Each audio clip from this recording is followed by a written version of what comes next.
All right, now moving on to holding the harmonica. The most important thing is that we don't have our hands, our fingers, get in the way of us playing the harmonica, our mouth, right? So if I open my mouth, play holes 1, 2, and 3 with the tongue off the harmonica, I have my slight tilt. There's actually not much room for my hand. There's my hold. So my thumb goes right underneath the harmonica. The forefinger sits on top, not in the groove of the harmonica, but right there on the actual crest. The middle finger then goes behind the harmonica. Let me reset. And you can see the other fingers just flow behind. You don't have to worry about this finger covering up sound because sound goes out of the harmonica everywhere. And actually part of our technique of cupping and wah-wah is actually how to gather all that sound together. So this finger goes behind the harmonica and it stops the harmonica from moving back in your hand. So far we have 3 points: the thumb, the finger, this finger behind the harmonica. And our last point, a little hard to see at this angle here, is I have this part of the corner of the harmonica right there in the webbing. So that will also not go into the hand. That stops. So I have this finger and this webbing of the hand that stops the harmonica from moving backwards.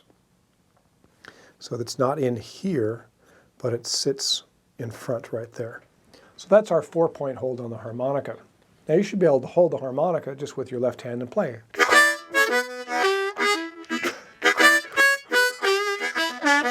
We do. We play like that all the time. The right hand adds stability and also the ability to play techniques like the wah-wah, or when you're holding a bullet microphone, if you like the sound of amplified blues harmonica, we're gathering all of the sound and putting it through the cartridge inside the grill of the microphone. So, the right hand, there are commonly 3 ways to hold. The most common is what we'll call the pinch. So let's go up to our close-up camera. The finger goes behind the harmonica. The back of the hand has this nice complementary shape. Now how much fingers overlap just depends on the size of your hands. My hands are fairly large. And the thumb goes in the front to block off, commonly the 8, 9, 10 range using the pad of the thumb. The thumb's important because you're actually creating a megaphone type of effect when you're doing your technique such as the wah-wah. So having that thumb actually there against your face, also covering the upper holes in the harmonica because those are leakage points as well when we try to create that smothered close sound of the harmonica, open up and bright for our techniques such as the wah-wah. So we're trying to cover all the holes as much as possible. But even more important than covering the holes is having that thumb near your face so you create this double megaphone type of effect. You can have the harmonica completely sticking out the other side and create good wah-wah techniques. So we call this the pinch. The way that I hold it commonly, when I want a darker sound, is I'll use the same hold, but I'll bring my hand all the way to the side. I call that the end cap. It's basically the same hold, but I'm allowing more hand to go on the right-hand side. You have to have bigger hands to do this. This may not work for you. It's worth experimenting with, though. The advantage of this one is that I can close off the entire end of the harmonica and create a very tight cup. So much so that I can use my thumb as a wah-wah. The sound of the cup closed and open. So that's the end cap. I personally use this, and to be honest, it's too dark most of the time. It's too muted. So what I usually do is I just relax my fingers a little bit. Instead of being tight, I relax my fingers a little bit, and it gives me a little bit of a brighter sound. The pinch is generally considered the best one. If you want to get dark, you can bring that hand over and get a more muted, darker sound, but you probably don't want to live there. Our third hold is the 2 thumbs up. So instead of having this, you take your left hand and your thumb goes up. and you stick your face right in there. So as I play,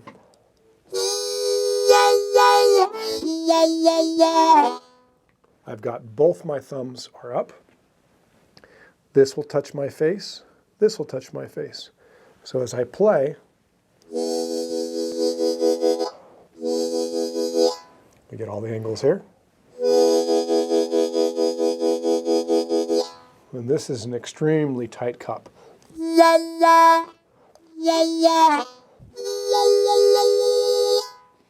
So that's another thing to experiment with. Definitely not as common, but for some people, this is what they prefer.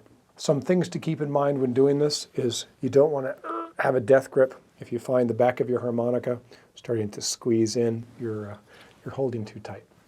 It's more about finding the angle of your palms, your hands, your fingers, until you find the right angle and shape of the hands so that you're able to gather the sound of the harmonica. So it's more about the shape and not so much about squeezing. That's important.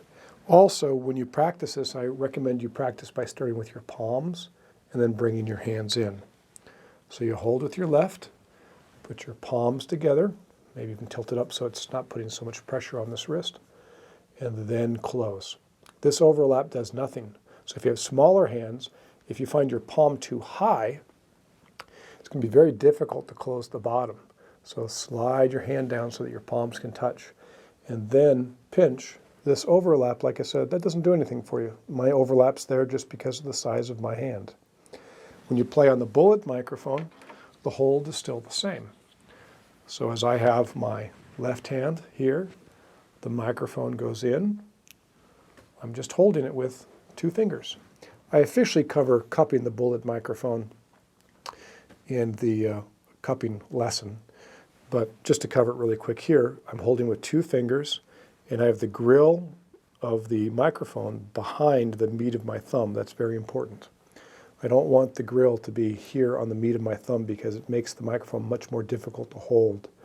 So I bring it behind the meat of my thumb, makes it much easier to hold. And then I bring my right hand in, just like we practiced, like this, or 2 thumbs up by bringing your other thumb up.